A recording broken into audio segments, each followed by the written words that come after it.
వైభవాన్ని ఆ భగవంతుడు నిర్మింపజేసుకున్నాడు. మరి ఆ యొక్క ఘనత కేసీఆర్ గారి హయాంలో జరగడం, వారి కింద మేమందరం కూడా ఉండి పనిచేయడం నిజంగా బీఆర్ఎస్ పార్టీ కార్యకర్తలకు నాయకులకు అందరికీ కూడా మా అదృష్టంగా నేను భావిస్తూ ఉన్నాను. మరి యాదాద్రిలో గుట్ట కింద కూడా చాలా పనులు పెండింగ్ ఉన్నాయి.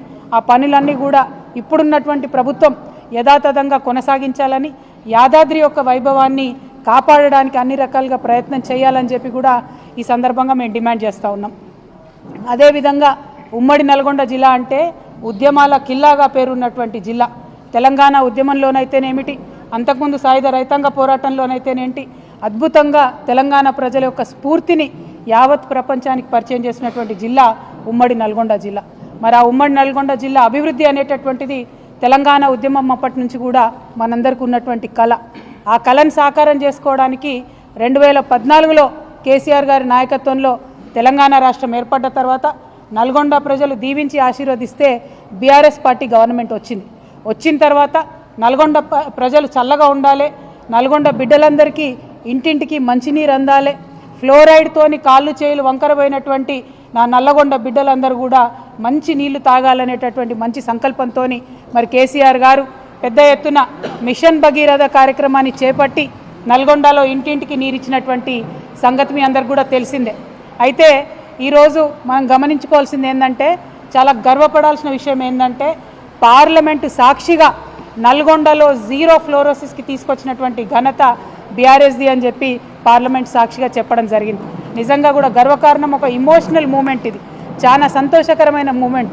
ఎందుకంటే 60 ఏండ్లు గోసపడ్డం, ఆనాటి ప్రధానమంత్రి మన్మోహన్ సింగ్ గారి టేబుల్ మీద తీసుకుపోయి నల్గొండ ఫ్లోరైడ్ బాధితుడైనటువంటి పిల్లగాన్ని పండబెట్టి ఇది సార్ మా దుస్థితి అని చెప్పుకొని గొల్లున ఏడిస్తే ఏనాడు కూడా కాంగ్రెస్ వాళ్ళు కరుణించి ఒక వాటర్ ప్లాంట్ పెట్టినటువంటి పాపాన పోలేదు.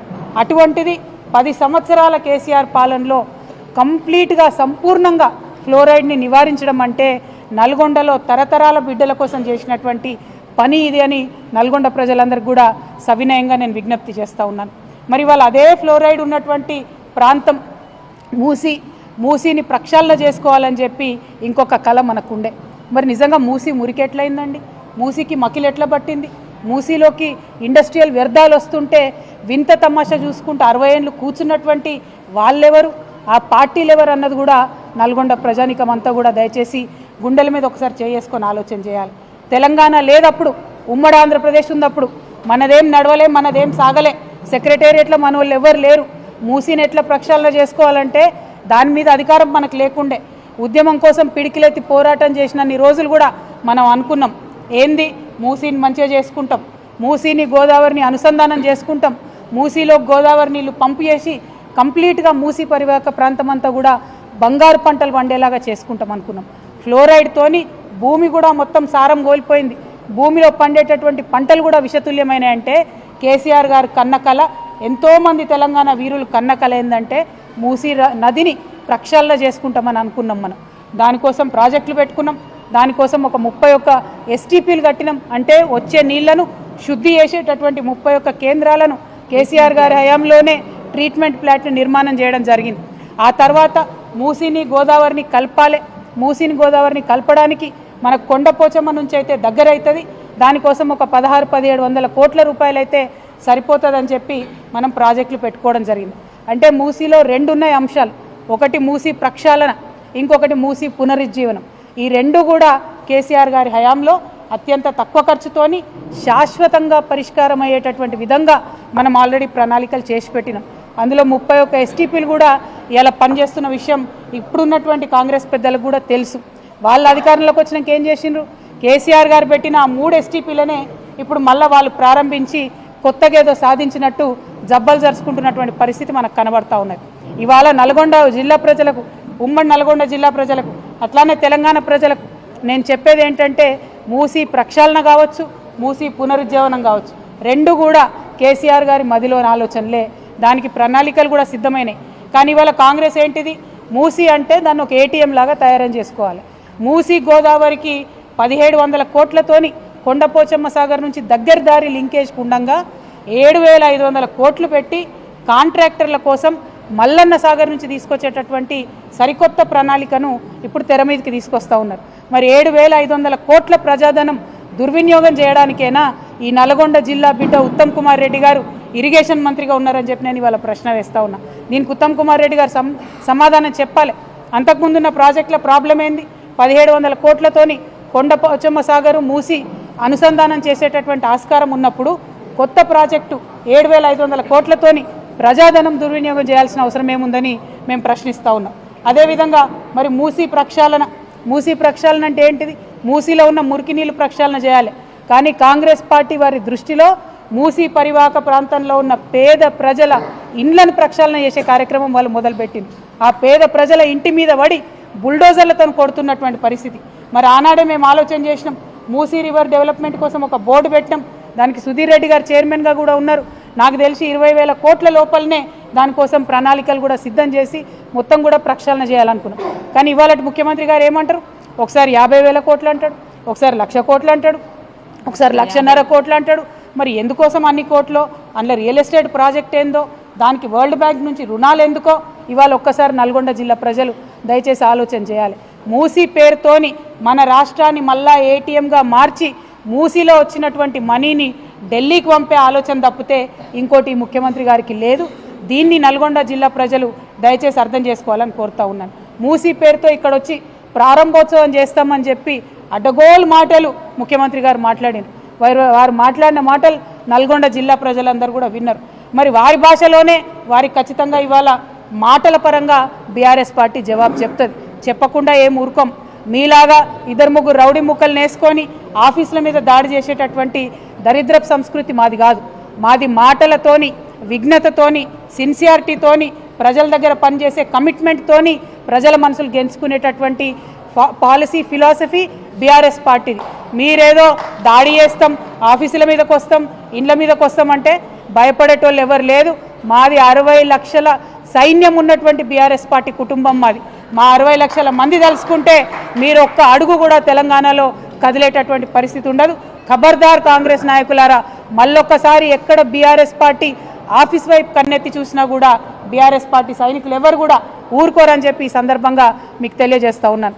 మరి మన నల్గొండ జిల్లా ప్రజలందరికీ తెలిసిందే, ఆనాడు ఉద్యమంలో అంతకన్నా ముందు కూడా మనం అనుకున్నాం, నల్గొండ కేంద్రంగా పాలన జరిగితే మరి దూర ప్రాంతాల నుంచి నల్గొండకి కలెక్టర్ దగ్గరికి వస్తే 2-3 రోజులు నల్గొండ పట్టణంలో ఉండి పని చేసుకొని పోవాల్సినటువంటి పరిస్థితి ఉండే. కానీ దాన్ని నిర్మూలించాలని, ప్రజల వద్దకే పాలన వెళ్ళాలని చెప్పి నల్గొండ నుంచి మళ్ళీ కొత్తగా జిల్లాలను ఏర్పాటు చేసుకున్నాం. జిల్లాల ఏర్పాటుతో ఊరుకోలేదు. ఏర్పాటు చేసిన జిల్లాలలో 3 ప్రభుత్వ మెడికల్ కళాశాలలు మనం తీసుకొచ్చినాం. ఇవాళ ఇక్కడ కోమటిరెడ్డి గారు ఉన్నారు మంత్రిగా, ఉత్తమ్ కుమార్ రెడ్డి గారు ఉన్నారు. వారిద్దరు నేను ప్రశ్నిస్తూ ఉన్నా, 60 ఏండ్ల మీ పాలనలో కనీసం ఒక్కటంటే ఒక మెడికల్ కాలేజు మీరు తీసుకురాగలిగినరా? నల్గొండ జిల్లా ప్రజల దగ్గరికి పరిపాలన తీసుకురావాలనేటటువంటి సోయి మీకున్నదా? ఆనాడు కేసీఆర్ గారు కలెక్టరేట్ ఓపెనింగ్కి పిలిస్తే కోమటిరెడ్డి గారు కూడా వచ్చి కేసీఆర్ గారి పక్కన కూర్చొని మరి ఇంత అద్భుతమైన కలెక్టరేట్ కట్టిండ్రు. ఇటువంటి కలెక్టరేట్లు వేరే రాష్ట్రాలలో సెక్రటేరియట్ల కన్నా పెద్దగా ఉన్నాయని చెప్పి పొగిడినటువంటి వ్యక్తి కోమటిరెడ్డి వెంకటరెడ్డి గారు. మరి ఇవాళ వారు ఏం మాట్లాడుతున్నారో దయచేసి నల్గొండ జిల్లా ప్రజలు, తెలంగాణ ప్రజలు గమనించాలి. ఓడ దాటే వరకు ఒక రకంగా, ఏదో ఒడ్డు దాటినాక ఇంకొక రకంగా అన్నట్టు కాంగ్రెస్ పార్టీ వాళ్ళు మాట్లాడుతూ ఉన్నారు. దీన్ని, ఈ వైఖరిని ప్రజలు అర్థం చేసుకోవాలని చెప్పి నేను కోరుతా ఉన్నాను. మరి ఉమ్మడి నల్గొండ జిల్లాలో 12 నియోజకవర్గాలు ఉంటే ఆ 12 నియోజకవర్గాలకు కూడా కలిపి మనం 36,000 కోట్లను 10 సంవత్సరాలలో బీఆర్ఎస్ ప్రభుత్వంలో 36,000 కోట్లను అభివృద్ధి కోసం మనం స్పెండ్ చేయడం జరిగింది. అదేవిధంగా సంక్షేమం కోసం, అంటే అది పెన్షన్ కావచ్చు, కళ్యాణ లక్ష్మి కావచ్చు, రైతు బంధు కావచ్చు, రైతు బీమా కావచ్చు, ఈ కార్యక్రమాలకు అన్నీ కూడా కలుపుకొని మనము 42,000 కోట్ల రూపాయలను నల్గొండ ప్రజలకు ఇవ్వడం జరిగింది. మా పాలన ఎట్లుండే అంటే ప్రభుత్వంకి వచ్చినటువంటి ఆదాయం అంతా కూడా పేద ఇంటి బిడ్డకు అక్కడికి రావాలనేటటువంటి ఆలోచన మాకుండే. ఇవాళ ఏం జరుగుతున్నది? నిన్న 21వ తారీఖు నుంచి 24వ తారీఖు వరకు గ్రామాన సభలు పెడతా ఉన్నారు, గ్రామ సభలు పెడతా ఉన్నారు. ఎందుకోసం గ్రామ సభలు? రేషన్ కార్డులు, రైతు భరోసాలు, అట్లానే ఇందిరమ్మ ఇండ్లు, ఈ పథకాలన్నీ కూలీలకు ఇస్తామన్న డబ్బులు ఇవన్నీ కూడా ఇస్తామని చెప్పి గ్రామ సభలు పెడతా ఉన్నారు. ఇవాళ ఒక్క మాట నేను కాంగ్రెస్ ప్రభుత్వాన్ని సూటిగా ప్రశ్నిస్తూ ఉన్నా, దయచేసి ప్రజలు ఆలోచన చేయాలి. అధికారంలోకి రాగానే ఏం చేసిండ్రు? అప్లికేషన్లు పెట్టుకోండి, మేము ఇచ్చేస్తాం మీకు పథకాలన్నీ అని చెప్పిండ్రు. అంటే ఒకసారి అప్లికేషన్ పెడితే మళ్ళీ ఎంపీ ఎలక్షన్ల ముందు మళ్ళీ ఏమన్నారు, లేదు లేదు అభయహస్తం అప్లికేషన్లు పెట్టండి అన్నారు. మళ్ళీ ఒకసారి లైన్లలో నిలబడి అప్లికేషన్లు పెట్టాం. ఎంపీ ఎలక్షన్లు అయిపోయినాక ఏమన్నారు, మేము కులగణన చేస్తున్నాం, మీ దగ్గరకు వచ్చే మేము తెలుసుకుంటాం విషయాలు అన్నారు. మూడోసారి కూడా కులగణన పేరు మీద ఇంకో 3 నెలలు టైంపాస్ చేసిండు. మరి మూడు సార్ల ప్రజలు ఇచ్చినటువంటి అప్లికేషన్లు మీ దగ్గర ఉండంగా, ఆల్రెడీ మీ సేవలో పెండింగ్ ఉన్న లక్షలాది అప్లికేషన్లు ఉండంగా మళ్ళా గ్రామ సభలు పెట్టి కొత్తగా మీరు ఏం సాధిస్తూ ఉన్నారు? ఓకే, గ్రామ సభలు పెడతా ఉన్నారు. పెట్టినప్పుడు ముందే కోతలు పెట్టినటువంటి లిస్టు గ్రామాలకు ఎట్లొస్తున్నది? మీరు గ్రామంలోంచి తీసుకొని లిస్టుని పైకి పంపుతారా, లేకపోతే పైన ఏసీ ఆఫీసులల్లో కంప్యూటర్ ముంగట తయారు చేసిన లిస్టును గ్రామాలకు పంపుతున్నారా అన్నది ప్రజలకు స్పష్టత ఇవ్వాలి. ఎందుకోసం ఈ మాట చెప్తా ఉన్నా అంటే, ఇవాళ మన రాష్ట్రం మొత్తం చూసుకుంటే 50 లక్షల జాబ్ కార్డులు ఉన్నాయి. అంటే దాదాపు 1 కోటి మందికి పైగా కూలీలు ఉంటారు. ఎన్ఆర్ఈజీఎస్ కూలీకి పనికి పోయే వాళ్ళు ఉంటారు. ఇవాళ 1 కోటి మందిలో ఇప్పుడున్న ప్రభుత్వం సెక్రటేరియట్లో కూర్చొని కోతలు పెడితే 10 లక్షల మందికి కూడా సంవత్సరానికి 12,000 ఇచ్చేటటువంటి పరిస్థితి కనబడతలేదు. అంటే ప్రతి ఒక్కటి కోతలు పెట్టి ఏదో తూతూ మంత్రంగా మీద ఇచ్చినామా అంటే ఇచ్చినట్టు చేస్తున్నారు. దీనికి బెస్ట్ ఎగ్జాంపుల్ నల్గొండ జిల్లా ప్రజలకు అర్థమవుతుంది. మనకు తెలంగాణలో ఉన్నప్పుడు గత 10 ఏళ్లలో మొత్తం తెలంగాణ రాష్ట్రంలో నల్గొండ జిల్లాలో అత్యధికంగా వరి పంట వండింది. అత్యధికంగా మనం ఇక్కడ పంటలు కొనుగోలు చేయడం జరిగింది. మరి పోయినసారి దేశంలో అత్యధికంగా మన దగ్గర పంట వండింది, మనం కొనుగోలు చేసినాం, చివరి గింజ వరకు కొనుగోలు చేసినాం. మరి పోయినసారి కాంగ్రెస్ ప్రభుత్వం ఎంత కొనుగోలు చేసింది? కనీసం అందులో 10% అన్న కొనుగోలు చేసిందా? ఒక్కసారి నల్గొండ జిల్లా ప్రజలు ఆలోచించాలి. ఇక మన ఉత్తమ్ కుమార్ రెడ్డి అన్న మాట్లాడతాడు, సంక్రాంతికి సన్నబియ్యం ఇస్తాం, సంక్రాంతికి రేషన్ కార్డులు ఇస్తాం, సంక్రాంతి పోయింది, సన్నబియ్యం సంగతి దేవుడికి రేషన్ కార్డులు మళ్ళీ గ్రామ సభలు అంటుండ్రు. అందులో కూడా అప్లై చేసుకున్న వాళ్ళు చాలా మంది ఉన్నారు. 10% మంది కూడా వీళ్ళకి ఇచ్చే ఆలోచన లేదు. ఇవాళ నల్గొండ జిల్లా ప్రజలు మేము రిక్వెస్ట్ చేసేది ఒకటే, మీరు గ్రామ సభలు అటెండ్ అవుతుంటే కంపల్సరీ అధికారుల దగ్గర ఖచ్చితంగా మీ డేటా అంతా నోటీస్ చేసుకోండి. గ్రామ సభలు అయిపోయిన తర్వాత 26వ తారీఖు నాడు వాళ్ళు చెప్పినట్టు మనకు రైతు భరోసా, ఇందిరమ్మ ఆత్మీయ కూలీ పథకం కింద రావాల్సినటువంటి డబ్బులు, రేషన్ కార్డులు, ఇందిరమ్మ ఇల్లు ఇవన్నీ సరిగ్గా వచ్చినాయా? సరే రాకపోతే ఎక్కడికక్కడ గ్రామాలలో కాంగ్రెస్ పార్టీ నాయకుల్ని, కార్యకర్తల్ని నిలదీయవలసిందిగా నల్గొండ జిల్లా ప్రజలకు మేము పిలుపునిస్తూ ఉన్నాం. అదేవిధంగా మరి నల్గొండ జిల్లా అంటేనే ఒకప్పుడు నీళ్ల కోసం కటకలలాడినటువంటి జిల్లా. అందుకనే కేసీఆర్ గారు బాగా ప్రేమతోని ఎస్ఎల్బీసీ అయితే ఏంటిది, మన దగ్గర ఇక్కడ బస్వాపూర్ అయితేనేమిటి, గంధమల్ల అయితేనేమిటి, అన్నిటి మీద కూడా ప్రత్యేక శ్రద్ధ పెట్టి మరి ఆనాడు ప్లాన్ చేసుకోవడం జరిగింది. చాలా పనులు ముందుకు పోయినాయి, ఇంకా కొన్ని కొనసాగుతూ ఉన్నాయి. వీటన్నిటిని కూడా ఎటువంటి పక్షపాతం లేకుండా నీటి ప్రాజెక్టులన్నీ కూడా త్వరితగతిన పూర్తి చేయాలని చెప్పి ఉత్తమ్ కుమార్ రెడ్డి గారిని మేము డిమాండ్ చేస్తూ ఉన్నాం. అదేవిధంగా రాష్ట్ర ముఖ్యమంత్రి గారిని మేము సూటిగా నల్గొండ గడ్డ నుండి ప్రశ్నిస్తూ ఉన్నాం. నల్గొండలో నాగార్జున సాగర్ ఉంటే మరి నాగార్జున సాగర్ 10 ఏళ్ళు కేసీఆర్ గారి దగ్గర ఉన్నప్పుడు left canal, right canal, head regulator అన్నీ కూడా తెలంగాణ ప్రభుత్వమే మేనేజ్ చేసింది. అందుకోసమే ఎటువంటి ఇబ్బంది లేకుండా నాగార్జున సాగర్లో ఎడమ కాలువ నుండి నల్గొండ రైతాంగానికి అంతటికి కూడా మంచిగా 10 ఏళ్ళు నీళ్ళు వచ్చినాయి. ఇవాళ మీరు గత సంవత్సరం నుంచి మీ చేతిలో ప్రాజెక్టు లేదు, కేంద్ర బలగాల కంట్రోల్లోకి వెళ్ళిపోయింది ప్రాజెక్టు. ఇవాళ మన తెలంగాణ ఇంజనీర్లు మరి కుడి కాలువ నుండి ఎన్ని నీళ్లు పోతున్నాయి కొలుద్దామని ఆ పక్కకు పోవాలంటే పోయే పరిస్థితి లేదు.